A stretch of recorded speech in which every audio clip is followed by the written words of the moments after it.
A paz, irmãos. Ótima noite para todos. Estamos aqui nesse novo desafio. Vou tentar fazer um resumo do capítulo 1 ao capítulo de número 3, iniciando 4, desse livro Semeadores da Palavra. Um livro riquíssimo, uma literatura ímpar, impressionante, que vai iniciar narrando a história de João Ferreira de Almeida. Tive que escrever aqui que são muitos nomes difíceis. Nasceu no ano de 1628, viveu até 1691, aproximadamente 63 anos de idade. Ele vai vir de família católica, pais católicos, porém com a morte dos seus pais, ele vai morar com um tio que também era católico. A história vai narrar que aos 16 anos de idade, ele vai se converter à fé protestante e ele vai iniciar a tradução da Bíblia para o português. Essa tradução, ela a princípio foi do Novo Testamento e alcançou muita resistência, haja vista que não havia inserido no texto os textos apócrifos, os livros apócrifos. Então, João Ferreira de Almeida ele vai encontrar muita resistência, haja vista que a Sociedade Bíblica Brasileira é nova. Existe apenas a Sociedade Bíblica Americana e a Sociedade Bíblica Britânica e Estrangeira. Dentro desse contexto, João Ferreira de Almeida ele vai passar muitos anos da sua vida relutando para que a sua escrita, para que a sua tradução fosse aceita. Porém, desde que foi iniciada, só 108 anos depois que ela vai ser dada por concluída. Haja vista que ele vai falecer quando ele tentava terminar de traduzir o Antigo Testamento, e segundo a história narra, segundo o livro Semeadores da Palavra, ele vai falecer aos 63 anos de idade e ele estava em Ezequiel capítulo 48. Então um dos seus amigos vai dar continuidade, vai terminar o Velho Testamento. Como se não bastasse isso, passando algum tempo, passa-se muito tempo, né? E agora 108 anos desde que João Ferreira de Almeida começou, vai dar por concluída. Então já vemos por aí que a literatura que chega para nós é bastante defasada, né? Bastante destruída pelo tempo. Logo após, em 1725 a 1797, Antônio Figueiredo ele vai seguir os passos da Vulgata Latina. Ele vai trazer uma tradução também da Bíblia, e dentro da tradução de Figueiredo, de Antônio Figueiredo, ela vai ser muito aceita porque continha os textos apócrifos, né? Os textos que não tinham, são tidos por não ter inspiração, aqueles livros utilizados a mais pela Igreja Católica. Porém, a literatura dele havia muitas falhas de correção. Então, assim que ele terminou, também não foi aceita. Mas, por que precisamos entender isso? Porque o foco dos missionários passou a ser o Brasil. E quando o foco desses missionários passou a ser o Brasil, eles precisavam de literatura.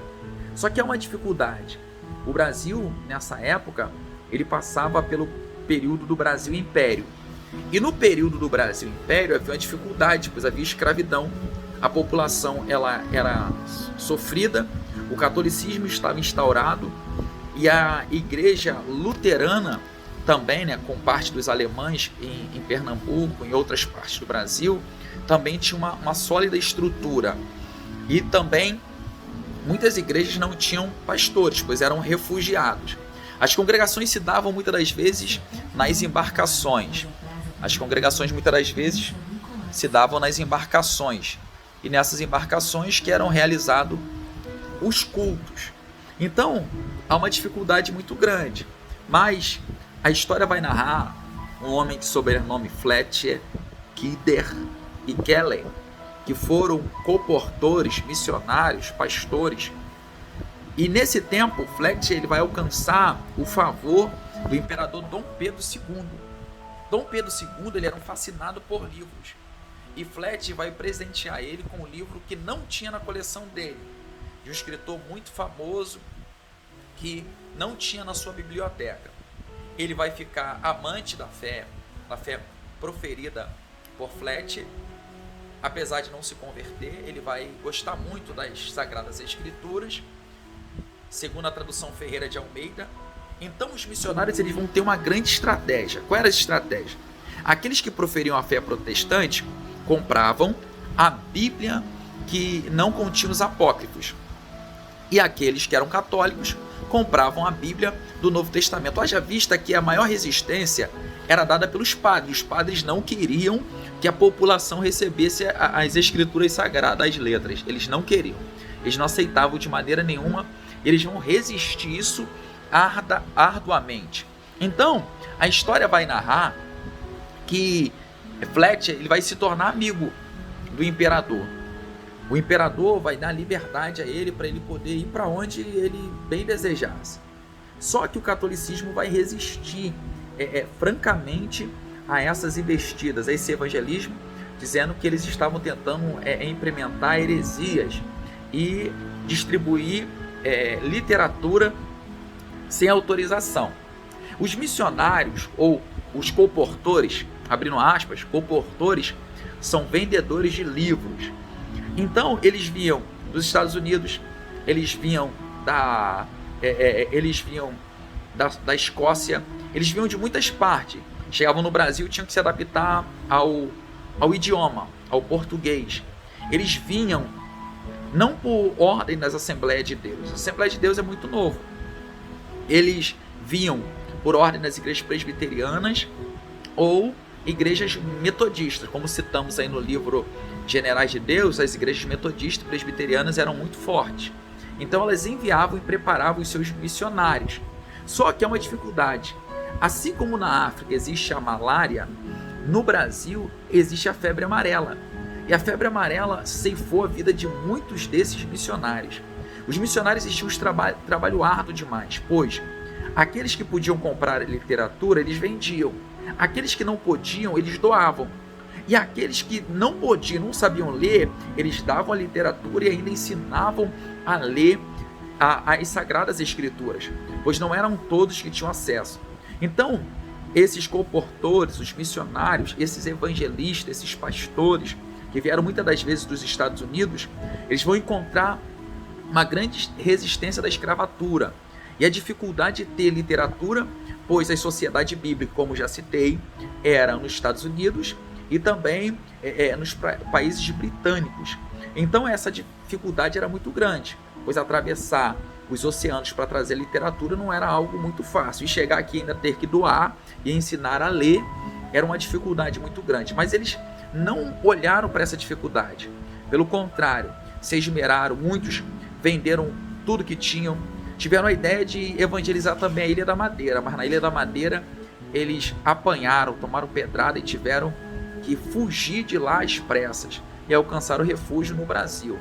Eles fundam no Brasil a primeira igreja evangélica fluminense e também a igreja presbiteriana em Pernambuco, a primeira igreja presbiteriana em Pernambuco.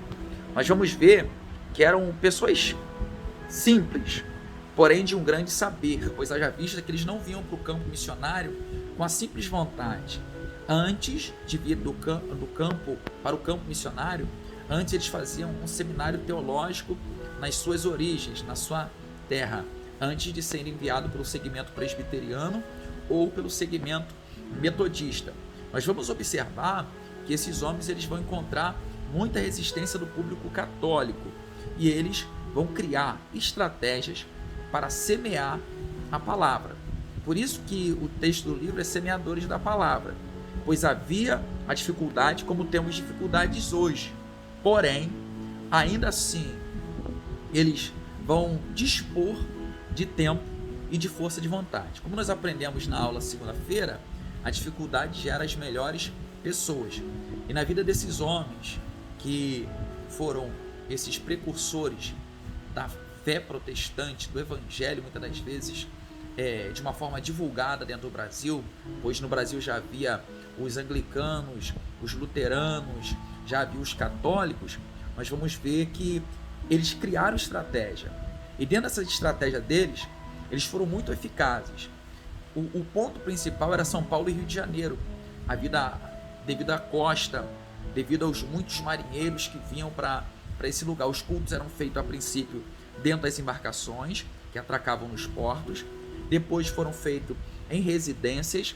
Depois, em uma residência, foi aberta uma sociedade bíblica britânica e estrangeira. Porém, segundo os diretores, não estava dando muito lucro, então teve que fechar. Posteriormente, abriu uma sociedade bíblica americana e, muito novo ainda, não cheguei nessa parte, a Sociedade Bíblica Brasileira. Então, tudo que chega para nós, chega já muito defasado, muito destruído. Então, a nossa dificuldade ela é desde os primórdios, pois a literatura, na nossa maioria, era comprada. E fazer esforço, muitas das vezes, cansa. Mas a dificuldade gera as melhores pessoas. Que possamos ser semeadores da palavra. Agora eu vou estar iniciando aqui o capítulo 4 e mais para frente aí eu volto falando de algo mais que achei um tanto interessante. Mais interessante ainda, Dom Pedro II, ele falava uma pancada de idiomas. Ele era fascinado pelo francês, apesar de ser português, ele era fascinado pelo francês e falava e lia, e tinha uma biblioteca particular. Um homem refinado e culto e muito educado. Se ele tivesse feito resistência a esses missionários, a esses colportores, vendedores de Bíblia, a esses missionários americanos, escoceses e de outras partes do mundo que vieram para o Brasil, certamente, se as nossas literaturas já são muito defasadas, as nossas literaturas seriam pobríssimas nos tempos de hoje. Mas graças ao nosso Senhor e Salvador Jesus Cristo, que levantou homens, muitas das vezes com nenhum dom sobrenatural, como fora visto nos Generais de Deus, como Mary Ether, como John Alexander Doane, como John Lake, como William Bryan, como Robert Evans, mas com a capacidade de evangelizar e o desejo de distribuir as Sagradas Escrituras, eles ensinavam e doavam, e para quem podia, comprava. Muito interessante esse livro, vamos seguir na nossa leitura. Em breve voltamos, não dá para falar especificamente cada um, pois são nomes muito complicados, mas na sua essência a finalidade deles era essa, a qual tratei. A paz do Senhor Jesus para todos. O livro é esse, hein?